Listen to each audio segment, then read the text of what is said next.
स्वागत है आपका हमारे YouTube चैनल में।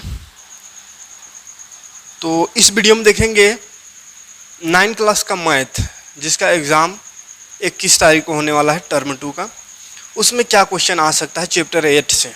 इसका एक वीडियो कल दिए थे, उसमें बताए थे 2 क्वेश्चन, एक पहला नंबर क्वेश्चन में आने वाला और एक 8वां नंबर में रहेगा। 8वां नंबर का 3 नंबरी रहेगा 3 मार्क्स के लिए, और पहला नंबर वाला 2 मार्क्स के लिए, यानी 5 नंबर का क्वेश्चन कर दिए थे।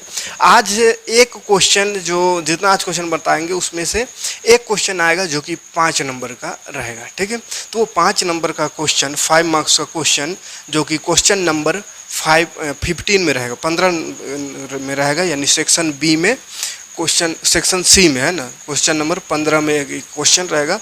वो कौन सा क्वेश्चन रहेगा वही क्वेश्चन को आज देखेंगे। ठीक है, तो 4 या 5 क्वेश्चन बताएंगे, उसको देख लीजिएगा, इसी में से क्वेश्चन रहेगा। ठीक है, तो सबसे पहला काम तो 3 को जो मॉडल सेट का सॉल्यूशन दिए हैं, तीनों सेट को बढ़िया से देख लीजिएगा, वहाँ से बहुत सारा क्वेश्चन आएगा। वो तीनों सेट में जो क्वेश्चन है वो सबको भी देख लीजिएगा। उसको देखने के बाद तीनों सेट जब कंप्लीट हो जाएगा उसके बाद ये वाला काम आएगा। अगर वो तीनों से ना आए, अगर वो तीनों सेट से ना आए, तो अभी जो क्वेश्चन बताएंगे उसमें से क्वेश्चन रहेगा। ठीक है, तो एक पहला क्वेश्चन दिखा दे रहे हैं, सेट वाला पहले देख लीजिएगा 3, वो ज़्यादा इंपॉर्टेंट। वो तीनों अगर ना आवे तो क्या क्वेश्चन पूछ सकता है। जैसे सेट में कौन कौन सा क्वेश्चन है उसको एक बार दिखा दे रहे हैं। ठीक है, जैसे ये क्वेश्चन है, समांतर चतुर्भुज ABCD के विकर्ण BD पर 2 बिंदु P और Q इस प्रकार स्थित है कि DP बराबर BQ है। तो दर्शाना है 5 चीज़ है ना, 5 क्वेश्चन है इसमें दर्शाने को। तो ये पहला सेट का क्वेश्चन है, इसको बता चुके हैं सेट का सॉल्यूशन में। दूसरा क्वेश्चन, सिद्ध करें कि त्रिभुज के एक भुजा के मध्य बिंदु से दूसरी भुजा के समांतर खींची गई रेखा तीसरी भुजा को समद्वि विभाजित करता है। ये दूसरा सेट का 15 नंबर क्वेश्चन है, इसको भी कर दिए हैं, इसको देख लीजिएगा एक बार। और तीसरा सेट में क्वेश्चन है, सिद्ध करें कि त्रिभुज के 2 भुजाओं के मध्य बिंदुओं को मिलाने वाला रेखाखंड तीसरे भुजा का समानांतर होता है। तो ये तीनों को करा चुके हैं, तीनों सेट में एक क्वेश्चन है, ये तीनों सेट देख लीजिए। उसके बाद और कुछ क्वेश्चन इंपॉर्टेंट है, उसको अभी समझते हैं। चलिए, एक क्वेश्चन यहाँ पर देख रहे हैं। ये क्वेश्चन क्या कर रहा है, यदि एक समानांतर चतुर्भुज के विकर्ण बराबर हो तो दर्शाइए कि वह एक आयत होता है।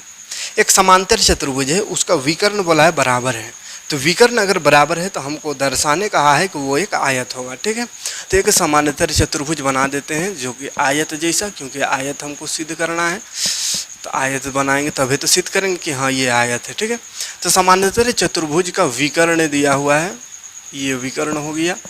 विकर्ण क्या बोला है, बराबर हो। ठीक है, तो ABCD हो, और ये जो विकर्ण है AB और AC ये दोनों बराबर हैं। ठीक है, और कैसा चतुर्भुज है, समांतर चतुर्भुज। तो सबसे पहले काम करना है क्या है, इसको देखिए, दिया क्या हुआ है उसको लिख देना है, दिया है। ठीक है, तो दिया हुआ क्या है, ABCD एक समांतर चतुर्भुज है, ABCD एक समांतर चतुर्भुज है, समांतर चतुर्भुज है।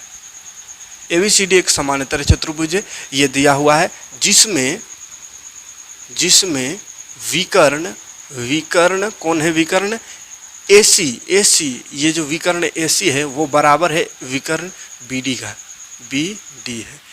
AC विकर्ण AC जो है बराबर है BD का, ये दिया हुआ है, हमको सिद्ध करना है, सिद्ध करना है। तो इसको लिखेंगे सिद्ध करना है। क्या सिद्ध करना है, ये जो ABCD है, ABCD एक आयत है। ठीक है, आयत है।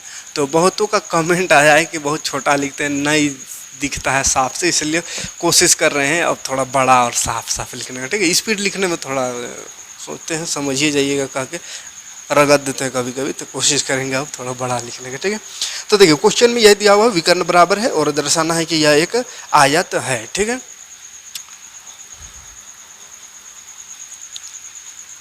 तो आयत सिद्ध करने के लिए क्या बोले हैं, समांतर चतुर्भुज का अगर एक एंगल अगर 90 डिग्री सिद्ध कर देंगे तो बाकी सब एंगल भी 90 डिग्री हो जाएगा, तो आयत वो बन जाएगा, है ना। और समांतर चतुर्भुज है, इसका मतलब तो आमने सामने का भुजा बराबर दिया हुआ है, तो आमने सामने का अगर भुजा बराबर है तो सिर्फ हमको सिद्ध करना है एगो एंगल 90 डिग्री। ठीक है, एगो 90 आ जाएगा तब बाकी सब एंगल 90 हो जाएगा, और 90 हो गया इसका मतलब काम हो जाएगा, यानी प्रूफ हो जाएगा। ठीक है, तो इसके लिए क्या करना होगा, देखिए सबसे पहले प्रमाण यहाँ लिख करके आगे बनाना शुरू करते हैं। तो क्या कैसे बनेगा, कैसे 90 डिग्री, कोई एक ठो को 90 डिग्री लाना है, तो उसके लिए हमको दो त्रिभुज, यहाँ बहुत सारे त्रिभुज बन रहा है, जिसमें से दो त्रिभुज लेंगे, ऐसा दो त्रिभुज लेंगे जिसमें कि कोई भी एक आध कोना, दो कोना कम से कम आ जाए, है ना। ये कोण चतुर्भुज वाला कोना है, और वो उसी से दोनों चतुर्भुज का कोण को बराबर कर देंगे। तो अगर एक जगह का दो कोण बराबर हो जाएगा तो भी 90 डिग्री आ जाएगा, ठीक है। तो बोलने से नहीं होगा, लिखते हैं तब समझ में आएगा, ठीक है।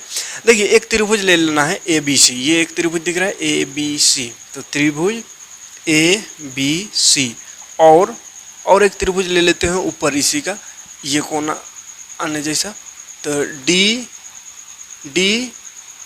बी सी, है ना, कुछ डी सी बी लेते हैं, ठीक है। डी सी बी मतलब ये वाला त्रिभुज और इधर से ये त्रिभुज, ऐसा ये दोनों त्रिभुज में देखेंगे क्या क्या है, दोनों त्रिभुज को सर्वांगसम करने का प्रयास करेंगे। सबसे पहले देखो ए बी बराबर सी डी है, ए बी बराबर सी डी है, कहिएगा कैसे है, तो सम्मुख भुजा है, समानांतर चतुर्भुज का सम्मुख भुजा, समानांतर चतुर्भुज का सम्मुख भुजा, समांतर चतुर्भुज का सम्मुख भुजा बराबर होता है, तो ये बराबर हो गया। और क्या बराबर है, ये भुजा इसके बराबर हो गया। अच्छा ये त्रिभुज लिए हैं, एक ये भुजा दिख रहा है, एक ये भुजा दिख रहा है, और ये दोनों में तो उभयनिष्ठ ये लग रहा है।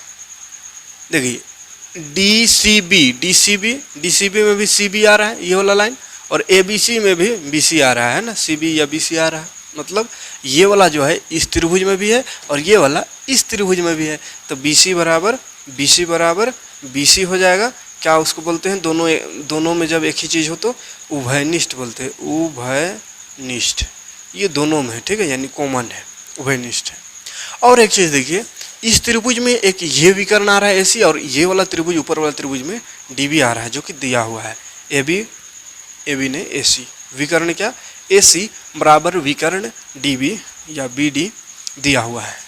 कहाँ से इसको लिखे, दिया है, कहाँ दिया हुआ है, बोल दिया है, विकर्ण बराबर है एसी बराबर बी डी, ठीक है। तो देख तीनों का तीनों भुजा बराबर हो गया, तो क्या लिखते हैं, साइड सर्वांग समता कसौटी से क्या हो गया, त्रिभुज ए बी सी सर्वांगसम हो गया त्रिभुज डी सी बी, ये दोनों त्रिभुज सर्वांगसम हो गया।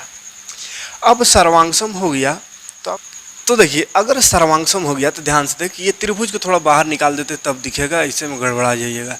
ऐसा त्रिभुज है एक ए बी सी, और एक त्रिभुज ऐसा है, देखिए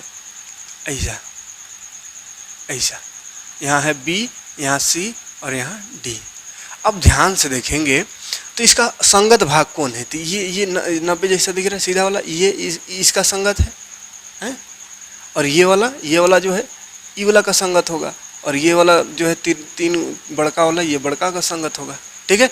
यानी ये बी सी, यहाँ बी सी दोनों एक है, उभयनिष्ठ है, तो दोनों संगत है, माने एक जैसा भुजा है।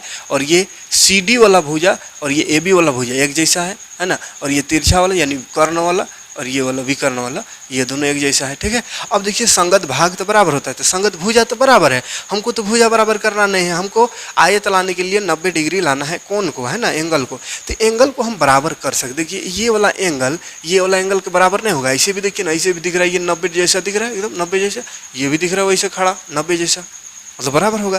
तो इसको कहाँ से लिख दिए बराबर, अंदाजे तो दिखने में दिख रहा है, इसका मतलब नहीं लिखेंगे, क्या लिखेंगे, दोनों त्रिभुज सर्वांगसम है और ये वाला एंगल जो है ये संगत एंगल है इसका, यानी ये और ये एक दूसरे का संगत है, तो संगत कोण और संगत भुजा बराबर होता है। संगत मतलब कि एक जैसा, है ना, जैसे ई वाला लाइन, ये छोटका लाइन, ये वाला लाइन है, ये खड़ा लाइन जो है, ये खड़ा लाइन, और ये आधार, ये वाला आधार कहेंगे इसको, है ना, ये वाला आधार से बना हुआ कोण है, तो ये वाला कोण है, ठीक है।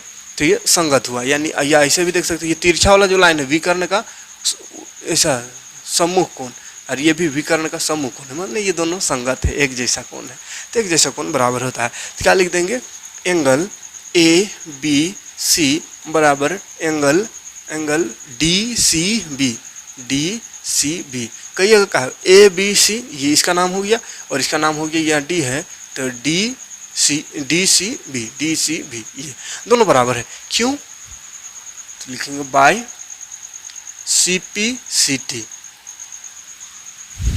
Corresponding part of congruent angle. ठीक, एंगल बराबर हो गया। अब ध्यान से देखेंगे, अगर ये एंगल और ये एंगल बराबर हो गया तो चतुर्भुज का एक नियम जानते हैं। कौन सा चतुर्भुज का? समांतर चतुर्भुज का। यहाँ पर एक छोटा सा समांतर चतुर्भुज बनाते हैं। समांतर चतुर्भुज का नियम बताए हैं कि इसका जो सम्मुख कोण होता है ना वो बराबर होता है। ये है तो इसका सम्मुख ये हो जाएगा, और इसका सम्मुख ये हो जाएगा। तो सम्मुख कोण तो बराबर होता है, लेकिन ये संगत कोण जो है, संगत कोण या इसको संगलन कोण, एक भुजा में जो दो कोण है, इसी भुजा में एगो इधर कोण एगो इधर, तो इसी दोनों को कोण का योग जो अगर देखेंगे जोड़, तो ये दोनों का जोड़ 180 डिग्री होता है। इसी तरह यहाँ से देखेंगे तो इस भुजा से बनने वाला ये एंगल और ये, तो ये दोनों का जोड़ 180 होगा। ठीक है, तो उसको हम लिख देंगे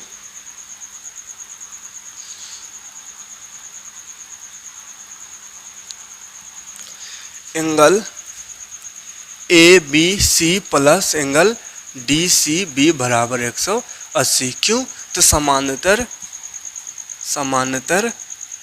चतुर्भुज के संगत कोण, संगत कोण या संगलन कोण कह सकते हैं। ठीक है, तो संगत कोणों का योग 180 डिग्री होता है। तो 180 डिग्री हो गया इसका, और इसका जोड़ 180, क्योंकि एक ही भुजा से बनने वाला ये दो कोण है, इसका योग 180 डिग्री होता है। अब देखेंगे कि ये दोनों तो बराबर है, बराबर है मतलब अगर ABC जो है वो बराबर है DCB का, तो DCB की जगह भी DCB है किसके बराबर? ABC के, तो DCB की जगह लिख देंगे ABC। क्या दिक्कत है? और इधर 180, तो ABC दो हो गया, तो 2ABC लिखेंगे। उसके बाद इधर 180, दो उधर से जाएगा कटेगा, यानी यही काट देते, 2 9 8 2 0। देखिए ABC जो है वो आ गया 90 डिग्री। तो ABC 90 डिग्री आ गया, तो ABC किसके बराबर है? तो DBC के बराबर, DCB के बराबर, DCB भी आ गया 90 डिग्री है। अब ये 90 आ गया, ये और ये 90, तो इसका संगत ये 90 हो जाएगा, इसका संगत नहीं सम्मुख कोण, इसका सम्मुख कोण ये, तो ये 90 हो गया, और ये 90 है तो इसका सम्मुख कोण ये, तो ये भी 90 हो गया है। तो कहने का मतलब क्या है, लिख देंगे लास्ट में, अतः ABCD एक आयत है। ठीक है, आयत समझ में आ रहा है? कहा कि दो एंगल 90 आ गया, तो बाकी अभी तो 90 आ ही गया है। तो अतः ABCD एक आयत है, इतना में लिख दीजिएगा, काम चल जाएगा। ठीक है, इसको ले लीजिए स्क्रीनशॉट, है ना। नेक्स्ट क्वेश्चन देखते हैं। चलिए क्वेश्चन देखिए, दर्शाइए कि एक समचतुर्भुज के विकर्ण परस्पर लंब होते हैं। दर्शाना क्या है? एक समचतुर्भुज का विकर्ण परस्पर लंब होता है। समचतुर्भुज का विकर्ण, समचतुर्भुज यानी सब भुजा आपस में बराबर होगा, और इसका विकर्ण जो है ये विकर्ण बना देते हैं। चलिए, ये विकर्ण लंब पर कटेगा, इसको हमको सिद्ध करना है। विकर्ण परस्पर लंब होता है ना, एक दूसरे का लंब होता है, ये हमको सिद्ध करना है। तो चलिए सिंपल सा है। देखिए सबसे पहले हमको क्या दिया हुआ है उसको लिख लेंगे। तो पहले नाम लिख लेते हैं। यहाँ पे ABCD दिया हुआ है, ABCD एक समचतुर्भुज है।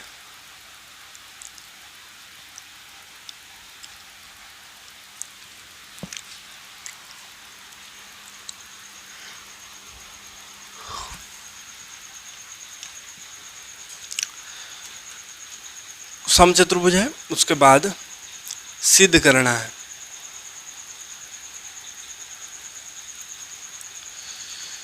वक्त का सिद्ध करना है ABCD है, ये सिद्ध नहीं करना है, सिद्ध करना है ये लंब है ना, लंब। तो सिद्ध करना है समचतुर्भुज के विकर्ण परस्पर लंब होते हैं। लंब मतलब 90 डिग्री होता है, ये हमको सिद्ध करना है। आएंगे, प्रमाण लिख करके आगे बढ़ने का प्रयास करेंगे। देखिए यहाँ पे भी त्रिभुज बन रहा है। त्रिभुज का कोई भी चीज़ को सिद्ध करना है, चाहे चतुर्भुज हो या समचतुर्भुज या समांतर चतुर्भुज में कोई चीज़ सिद्ध करना हो, सबसे पहले त्रिभुज खोजिए, क्योंकि त्रिभुज मिल जाएगा ना, त्रिभुज को सर्वांगसम कर देंगे तो आधा काम हो जाता है उसी से, ठीक है। उसको सर्वांगसम करते हैं तो एंगल सब बराबर हो जाता है, भुजा बराबर हो जाता है, तो उससे बहुत आसानी से आप मंजिल तक पहुंच सकते हैं, ठीक है। तो यहाँ एक बहुत सारे त्रिभुज दिख रहा है, 1 2 3 4, फिर एक बड़ा त्रिभुज, फिर इधर बड़ा त्रिभुज, ऊपर त्रिभुज, नीचे त्रिभुज, चारों तरफ त्रिभुज का भरमार है यहाँ पे। तो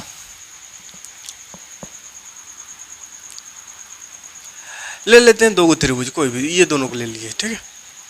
त्रिभुज AOD और त्रिभुज COD में दोनों त्रिभुज को सर्वांगसम करेंगे, उसके बाद 90 डिग्री हो जाएगा, टेंशन नहीं लेना है। कैसे सर्वांगसम होगा, ये दोनों त्रिभुज में देखिए क्या बराबर है, सम चतुर्भुज है तो AD बराबर CD होगा, AD बराबर CD। सम चतुर्भुज यानी सब भुजा बराबर होता है, ठीक है। तो सम चतुर्भुज है मतलब ये दिया हुआ है, ये वाला इसके बराबर है, ये दिया हुआ है, क्यों दिया हुआ है, सम चतुर्भुज बोल दिया तो सम चतुर्भुज यानी सब भुजा बराबर है। अच्छा, और ये दोनों त्रिभुज का बात कर रहे हैं तो OD आ रहा है ना, OD तो इसमें भी आ रहा है, इस त्रिभुज में भी आ रहा है, तो क्या लिखेंगे, OD बराबर OD, ये उभयनिष्ठ है, उभयनिष्ठ, ये उभयनिष्ठ है।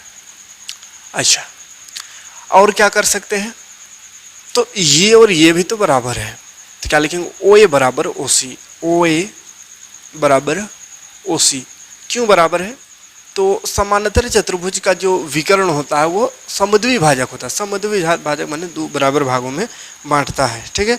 विकर्ण परस्पर समद्विभाजक होता है, सम चतुर्भुज का विकर्ण या समांतर चतुर्भुज, तो सम चतुर्भुज भी समांतर है एक दूसरे का, है ना, तो समांतर,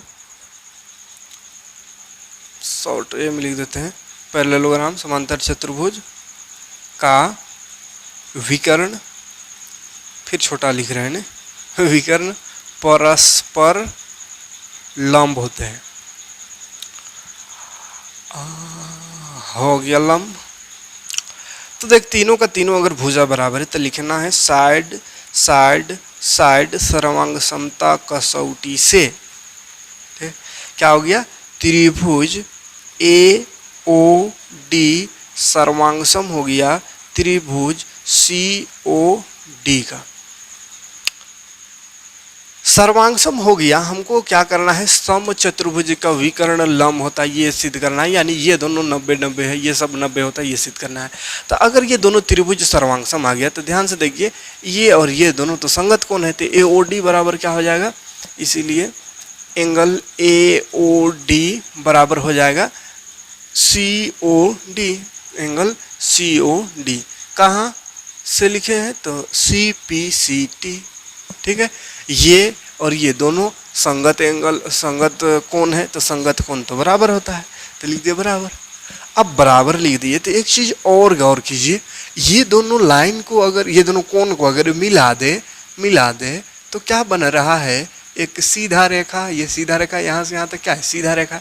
तो एक सीधा रेखा जो होता है वो होता है 180 डिग्री, ये तो मालूम होगा।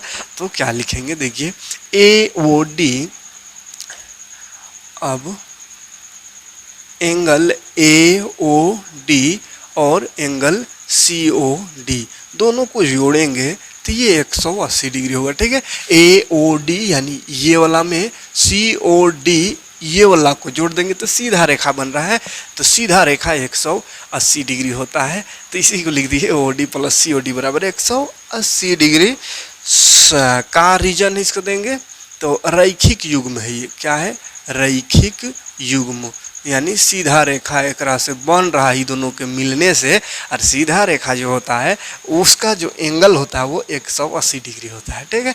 अब देखना दोनों का दोनों बराबर है तो हम ऐसा नहीं लिख सकते हैं AOD प्लस COD को भी AOD लिख देंगे, कहा कि ये तो बराबर है तो कोनो लिखे का दिक्कत है। AOD OD 2 गो हो गया तो हो जाएगा 2 गो AOD बराबर हो गया 180, काट दीजिए 2 9 18 2 0 0 आ गया 90 डिग्री, तो AOD 90 आ गया तो COD भी तो 90 होगा, इसलिए COD भी हो जाएगा 90 डिग्री। अब अगर AOD और COD ये दोनों 90 आए तो ये दोनों 90 नहीं आएगा, ये दोनों भी 90 आएगा। क्या ये सीधा रेखा है, ये सीधा रेखा, तो इधर 90 तो इधर 90, तब ना 90 90 18 118 हो जाएगा। वैसे ये 90 तो ये भी 90 होगा, क्या कि सीधा रेखा बन रहा है, सीधा रेखा 180 होता है, तो आधा दूर तक 90 है तो आधा दूर और 90 होगा। ठीक है, माने कहने का मतलब सब का सब 90 आ गया, दूग आ गया तो काफ़ी है, समझ में आ गया कि सब आ जाएगा।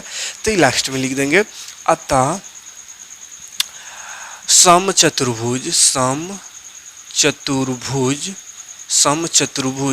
का विकर्ण परस्पर यानी एक दूसरे पर लंब होता है,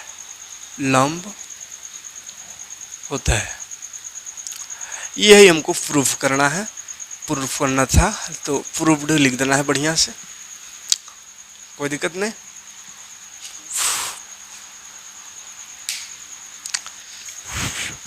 तो ये दोनों इम्पोर्टेंट क्वेश्चन और बाकी 3 गो जो सेट वाला क्वेश्चन है उसको देख लीजिएगा, इससे हट के और क्वेश्चन नहीं आएगा। ठीक है, तो तीनों सेट का सॉल्यूशन दे चुके हैं, लेकिन फिर भी यहाँ आपको दिखा दे रहे हैं सेट का जो क्वेश्चन था उसका हम यहाँ पे सॉल्यूशन दिखा दे रहे हैं। हो सकता है अगर उसमें ना क्लियर दिख रहा हो या ना समझ में आ रहा हो तो यहाँ बस एक बार दिखा दे रहे हैं। यहाँ से अगर आप लिखना चाहे तो लिख लीजिएगा, वो सेट में बताएं उसमें पूरा समझा दिए। ठीक है, तो एक ये क्वेश्चन देख लीजिएगा, समांतर चतुर्भुज ABCD का विकर्ण BD पर 2 बिंदु P और Q इस प्रकार स्थित है कि DP बराबर BQ है, तो दर्शाना 4-5 चीज़ है। ठीक है, दिख रहा होगा। तो इस तरह का ये वाला क्वेश्चन थोड़ा लंबा है, कम ही उम्मीद है आने का, लेकिन देख लेना है इसको, हो सकता आ जाए। ये ज़्यादा इंपॉर्टेंट है ये वाला। देखिए, सिद्ध करें कि त्रिभुज की एक भुजा के मध्य बिंदु को दूसरी भुजा के समानांतर खींची गई रेखा तीसरी भुजा का समद्विभाजित करती है। ठीक है, तो एक ये क्वेश्चन जो कि सेट में दूसरा सेट है, मैथ का दूसरा सेट में ये क्वेश्चन है जो कि वहाँ समझा चुके हैं, इसलिए बस यहाँ दिखा दे रहे हैं सॉल्यूशन, आप चाहे तो यहाँ से देख लीजिए, है ना। और एक और क्वेश्चन बता रहे हैं, सिद्ध करें कि त्रिभुज के 2 भुजाओं के मध्य बिंदुओं को मिलाने वाला रेखाखंड तीसरी भुजा के समानांतर होती है, ये भी तीसरा सेट का क्वेश्चन है, इसको भी समझा चुके हैं। ठीक है, तो ये छोटा छोटा क्वेश्चन है, लेकिन 5-5 नंबर का आएगा। क्लियर है, तो इतना सा क्वेश्चन देख के जाना है, कोई दिक्कत नहीं होगा। 5 नंबर का एक क्वेश्चन यहाँ से आ जाएगा जितना बताएं। और एक लास्ट क्वेश्चन दिखा दे रहे हैं, इसको एक देख लीजिएगा। समानांतर चतुर्भुज ABCD का विकर्ण AC कोण A को समद्विभाजित करता है, तो सिद्ध करना है एंगल C को भी समद्विभाजित करेगा, और ABCD एक समचतुर्भुज है, इसको सिद्ध करना है। तो ये भी सिंपल है, 2 गो क्वेश्चन एक ही में है ना, तो इसको एक देख लीजिएगा। तो इतना से हट के और कोई क्वेश्चन आने वाला नहीं है इस चैप्टर से। ठीक है, तो उधर 2 गो क्वेश्चन बताए थे, आज का जितना बताएं उसमें से एक क्वेश्चन ज़्यादा इंपॉर्टेंट, जो 3 गो जो सेट वाला बताएं और 2 जो सॉल्यूशन बताएं, और 2 अभी जो 3 गो बताएं और जो 2 गो सॉल्यूशन बताएं वो दोनों, और अभी 3, यानी 5 क्वेश्चन देख लीजिएगा।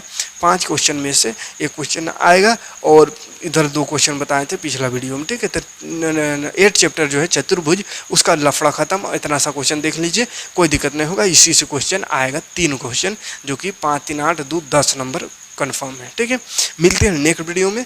नेक्स्ट वीडियो में आपको बताएंगे 9 चैप्टर तो बता चुके हैं, 10 चैप्टर भी बता चुके हैं, 11 भी बता चुके हैं, 12 में हीरोन सूत्र नहीं बताए हैं, तो 12 चैप्टर लेकर आते हैं। 12 चैप्टर में भी इंपॉर्टेंट क्वेश्चन बताएंगे, और उसको सोल्व कैसे करना है उसको भी बता देंगे।